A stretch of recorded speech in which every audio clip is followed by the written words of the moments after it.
하나님 말씀 보시겠습니다. 하나님 말씀은 전도서 6장 1절에서 6절까지 말씀 보겠습니다. 전도서 6장 1절에서 6절까지 말씀입니다.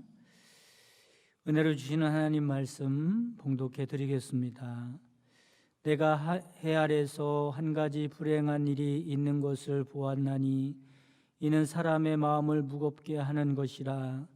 어떤 사람은 그의 영혼이 바라는 모든 소원에 부족함이 없어 재물과 부요와 존귀를 하나님께 받았으나 하나님께서 그가 그것을 누리도록 허락하지 아니하셨으므로 다른 사람이 누리나니 이것도 헛되어 악한 병이로다. 사람이 비록 100명의 자녀를 낳고 또 장수하여 사는 날이 많을지라도 그의 영혼은 그러한 행복으로 만족하지 못하고 또 그가 안장되지 못하면 나는 이르기를 낙태한 자가 그보다 낫다 하나니 낙태된 자는 헛되이 왔다가 어두운 중에 가매 그의 이름이 어둠에 덮이나 햇빛도 보지 못하고 또 그것을 알지도 못하나 이가 그보다 더 평안함이라.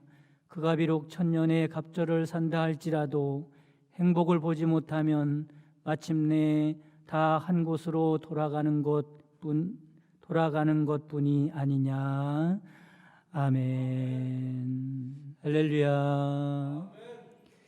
우리 주 예수 그리스도의 은혜와 평강이 여러분에게 충만하기를 주님의 이름으로 축복합니다. 어떤 연구기관에서 재미있는 조사를 했습니다. 어떤 조사냐면 복권에 당첨되는 것과 행복과는 어떤 연관관계가 있을까라고 하는 조사입니다. 먼저는 여러분 복권에 당첨되면 좋겠죠. 싫은 사람 있어요? 다들 좋죠? 복권에 당첨이 딱 되면 얼마나 행복하겠습니까? 복권에 당첨됐을 때 그 행복감이 얼마나 가는가, 여러 가지 사례들이 있을 텐데 여러 가지 사례를 통해서 조사해 보았습니다. 그랬더니 복권에 당첨된 행복감은 최대 길어야 3개월 정도 간다는 조사 결과입니다. 3개월이 지나면 복권 당첨된 이전과 그 이후의 행복감이 다르지 않더라라고 하는 거죠. 다음으로는 어떤 조사를 했냐면 복권 당첨 이전과 이후의 행복감이 달라지는가라고 하는 것을 조사했습니다. 당첨 이전에 행복했던 사람은 당첨 이후에도 변함없이 행복하더라는 거예요. 그러니까 복권 당첨이 되면 그 전에도 행복했던 사람은 그 이후에도 행복하더라는 겁니다. 그런데 재미있는 것은 복권 당첨되기 이전에 불행했던 사람은 복권이 당첨된 이후에도 한 3개월 지났더니 그 전과 같이 그렇게 불행해지더라는 겁니다. 조사의 결론은 이렇습니다. 행복은 돈으로 얻을 수 없다는 거죠. 돈이 행복한 사람을 더 행복하게 만들 수도 없고 불행한 사람을 행복하게 변화시킬 수도 없더라는 겁니다. 여러분 그렇습니다. 돈은 우리에게 없어서는 안 되는 꼭 필요한 것이긴 하지만 그 돈이 우리를 행복하게 만들어주지는 못한다라고 하는 겁니다. 그럼 우리가 무엇을 좀 가져야 행복할 수 있을까? 우리가 잘 알고 있는 세계적인 미녀 스타였던 마릴린 먼로는 이런 말을 했다 그래요. 나는 한 여인으로서 누릴 수 있는 모든 것을 다 가졌습니다. 나는 젊습니다. 나는 아름답습니다. 나는 돈이 많습니다. 사랑에 굶주리지도 않았습니다. 하루에도 수백 통씩 어떤 친구는 정말 생각지도 못한 곳에 꽁꽁 숨어서 찾지 못하는 경우가 있습니다. 그 친구는 없는 게 아니라 못 찾는 거죠. 행복도 마찬가지입니다. 행복이 없는 것이 아니라 찾지 못하는 겁니다. 여러분의 인생 가운데도 분명히 행복이 있을 텐데 찾지 못하는 것이 문제입니다. 본문 1절 말씀은 이렇게 말씀하죠. 내가 해 아래서 한 가지 불행한 일이 있는 것을 보았나니. 솔로몬이 하나님이 주신 지혜로 불행한 일을 알게 됐다는 겁니다. 그것이 뭐냐면 6절 말씀에 나오죠. 그가 비록 1000년의 갑절을 산다 할지라도 행복을 보지 못하면, 이런 말입니다. 여러분, 여기서 1000년의 갑절이라는 말이 2000년 이렇게 말하겠지만 수천 년이라고 해도 같은 의미입니다. 100년도 아니고 200년도 아니고 1000년도 아니고 2000년을 산들, 이런 말이죠. 뭘 찾지 못하면? 행복을 찾지 못하면, 행복을 보지 못하면, 이런 말입니다. 4절 5절에는 뭐라고 말씀합니다. 낙태된 자는 헛되이 왔다가 어두운 중에 가매. 태어나지도 못하고 그냥 낙태된 아이 말이죠. 오지도 못하고 그냥 어두운 중에 가지요. 그의 이름이 어둠에 덮이니 햇빛도 보지 못하고 또 그것을 알지도 못하나 이가 그보다 더 평안함이라. 이 땅에 살아가는 동안에 행복을 찾지 못하고 불행하게 살아간다면 낙태진 다보다 그 사람이 더 나을 게 뭐가 있느냐는 말씀입니다. 2000년을 산들, 불행하게 살아가는 3000년을 산들, 그게 무슨 의미가 있느냐라는 말씀이죠. 여러분, 그렇습니다. 행복은 숨어있기 때문에 찾아야 하는 겁니다. 정확하게 말씀을 드리면 행복이 숨어있는 게 아니라 내 눈이 헛된 것에 가려져서 행복을 보지 못한다는 표현이 더 정확할 것입니다. 책 중에 조선에서 가장 행복한 옥분이라는 책이 있어요. 이 책은 조선에 와서 선교사로 사역하던 미네르바 부타펠이라고 하는 여자 선교사의 경험담입니다. 주인공인 옥분이는 가난한 가정에서 태어났어요. 정말로 가난했죠. 겨울이 왔는데 연일 계속되는 추위와 굶주림에 견디지 못한 옥분이의 부모가 이 옥분이의 동생들과 자신들이 양식을 얻기 위해서 9살 된 옥분이를 잘 사는 집에 이제 하녀로 팔아버립니다. 그러나 그녀는 부잣집에 가서도 계속 굶주렸고 추위에 떨어야만 했습니다. 고된 일을 했고 때로는 폭행도 당하게 됐죠. 결국 추위와 시달리다 동상에 걸리게 되는데 제때 치료받지 못해서 몸이 썩어 들어갑니다. 옥분이를 더 이상 방치할 수 없는 주인은 서울의 한 선교병원으로 옥분이를 데려갔습니다. 미국에서 지원하는 선교병원이었어요.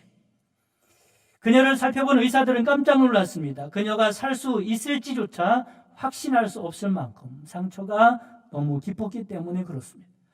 옥분이는 치료해서 다시 일을 시키려고 했던 주인은 그 상황을 보고 그녀를 병원에 남겨둔 채 매정하게 떠나버리죠.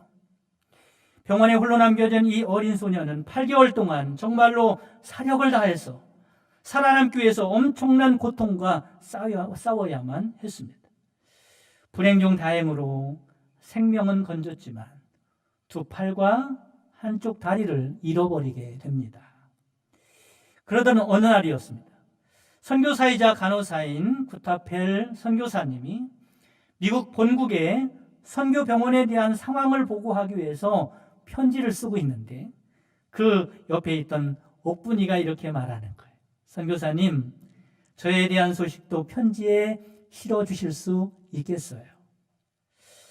편지를 받는 사람들이 너를 알지 못할 텐데 너를 어떻게 소개하면 좋겠니? 그러자 옥분이가 말합니다. 예, 저를 조선에서 가장 행복한 소녀라고 소개해 주세요. 구타펠은 이 가난하고 불쌍하기만 한 소녀가 어떻게 조선에서 가장 행복한 소녀라고 자신을 소개해달라고 말하니 깜짝 놀랄 수밖에 없었습니다. 그래서 물어봤죠. 어떻게 네가 행복한 소녀냐? 그렇게 물어봤어요. 그러자 옥분이는 이렇게 자기의 행복에 대해서 고백을 합니다. 예, 제가 행복한 이유는요, 첫째는 제 모든 고통이 사라졌기 때문이에요. 얼마나 아팠는지 두 팔과 한쪽 다리를 잃긴 했지만 그래도 고통이 사라졌으니 행복하다는 것.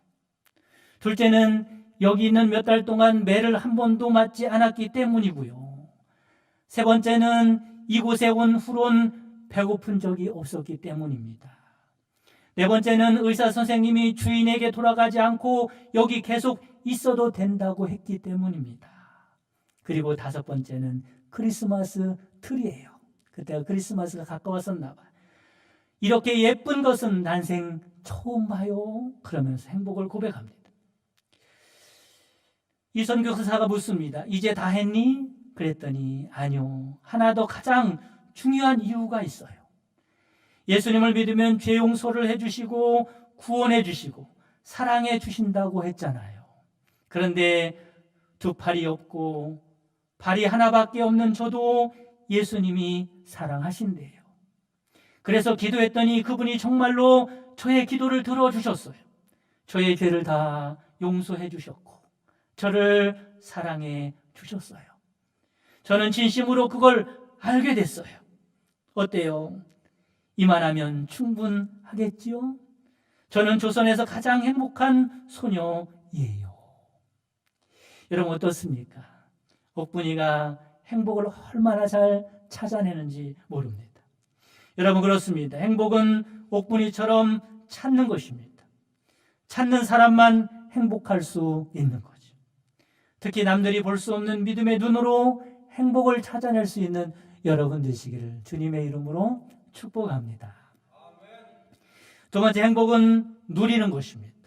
본문 2절에 보면 이렇게 말씀합니다. 어떤 사람은 그의 영혼이 바라는 모든 소원에 부족함이 없이 재물과 부귀와 존귀를 하나님께 받았으나 하나님께서 그가 그것을 누리도록 허락하지 아니하셨으므로 다른 사람이 누리나니 말씀합니다.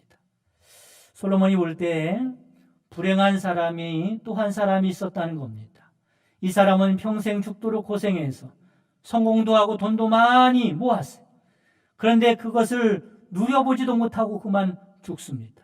그러자 죽도록 이뤄놓고 모아놓은 모든 것을 엉뚱한 사람이 가지고 누리더라는 겁니다.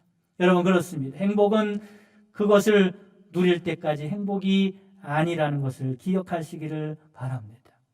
사람이 아무리 큰 성공을 했어도 그것을 누리지 못하면 행복하지 못합니다. 아무리 많은 돈을 손에 쥐고 있어도 그것을 누리지 못하면 행복하지 못한 겁니다. 사람들은 행복에 대해서 잘못 생각하고 있죠. 행복해지려면 자기가 원하는 것을 가지면 된다고 생각합니다. 그리고 내가 가진 것들을 남들이 알아주고 또 내가 가진 것 때문에 남들이 부러워하면 나는 행복할 거라고 생각을 합니다.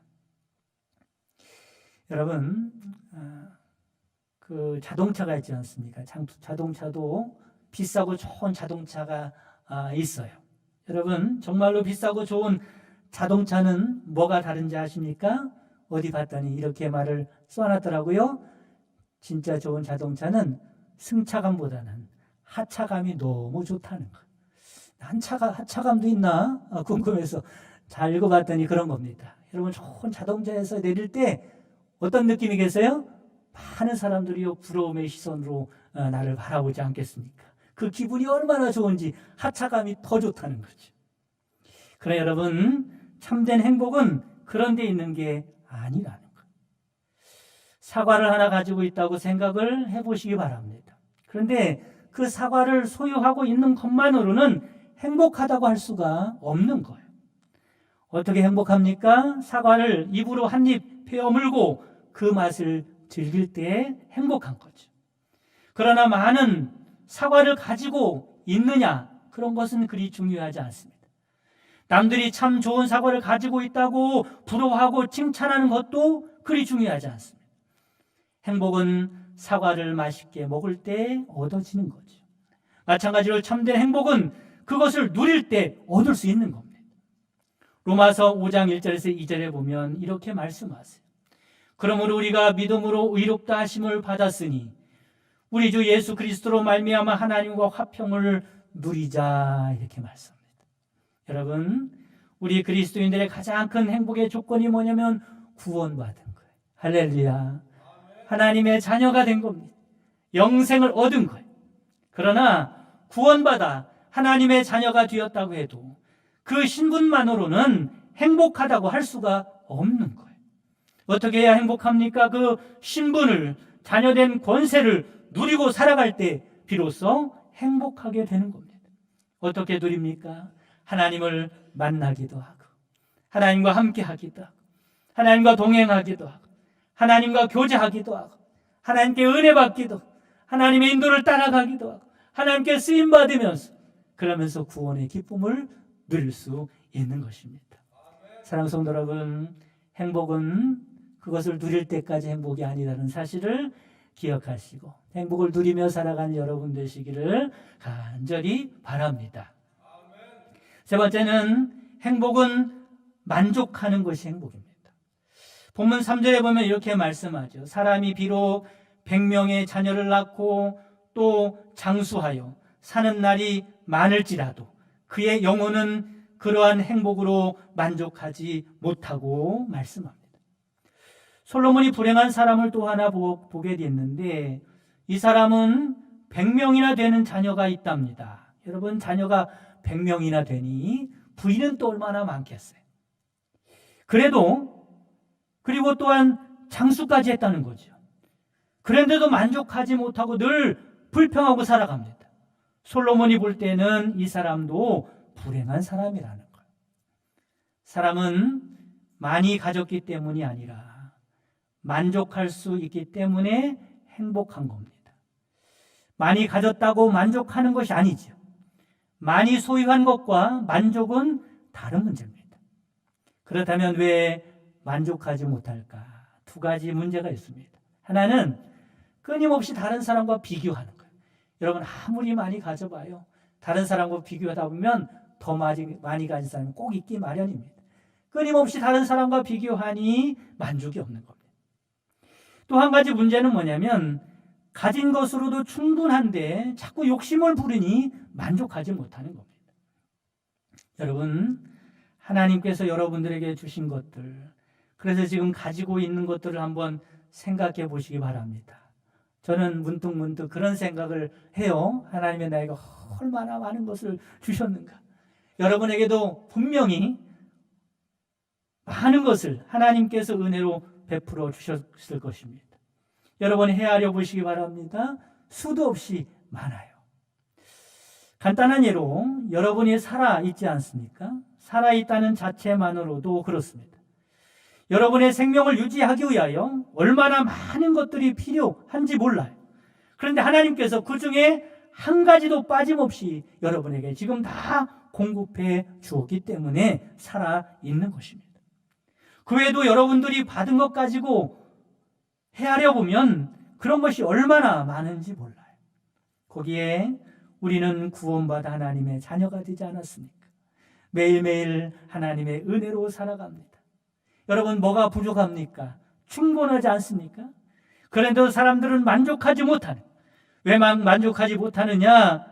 하나님께서 베풀어 주신 것을 헤아리며 감사하기보다도 자꾸 없는 것을 찾는 거예요.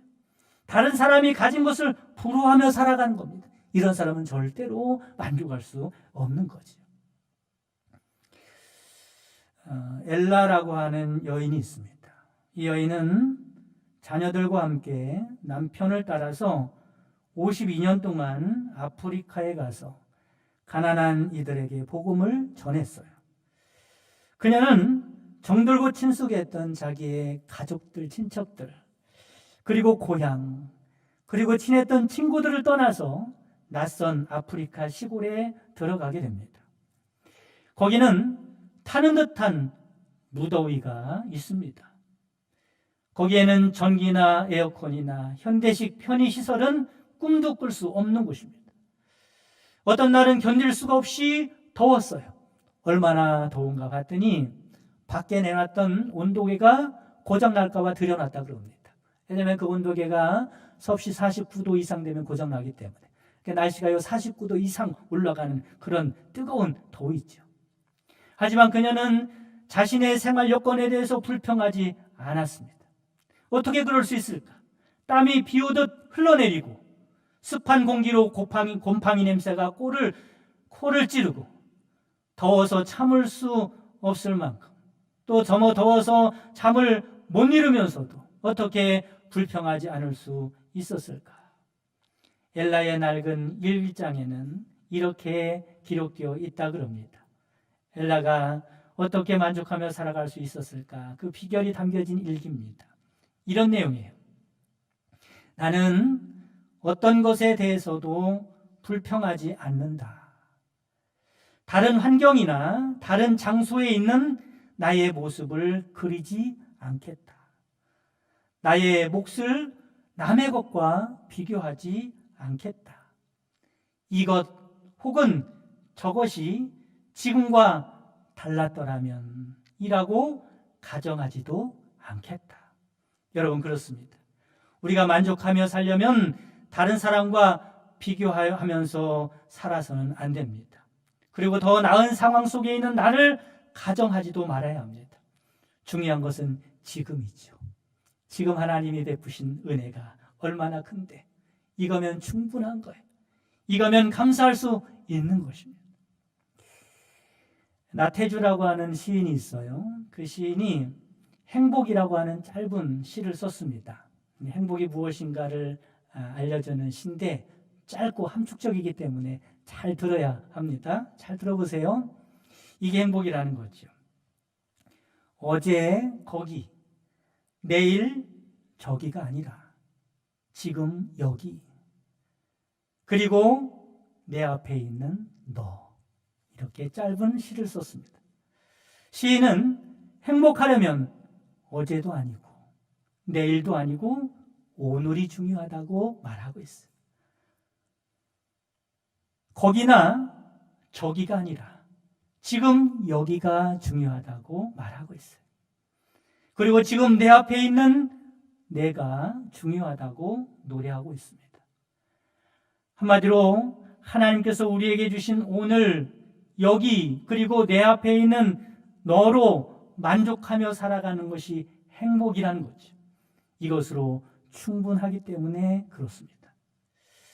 이런 것을 발견하면 우리는 항상 감사하며 살아갈 수 있을 겁니다. 그래서 데살로니가전서 5장 18절 말씀에 뭐라고 말씀하세요?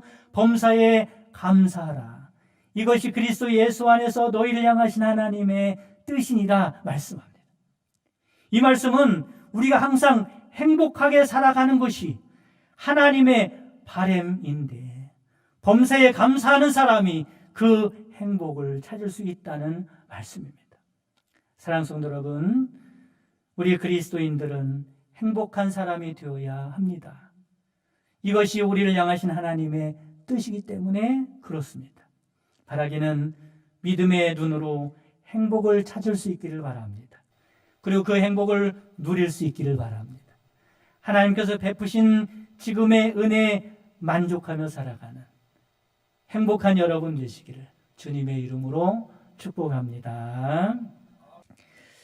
지금은 우리 주 예수 그리스도의 구속의 은총과 하나님의 크신 사랑하심과 성령님의 내주교통 충만 역사하심이 주 안에서 행복을 누리며 살기 원하는 모든 성도들 머리머리 위에와 그 가정과 사랑하는 자손들과 그 손으로 하는 모든 생업 위에 지금부터 영원까지 함께 계시기를 주님의 이름으로 축원하옵나이다.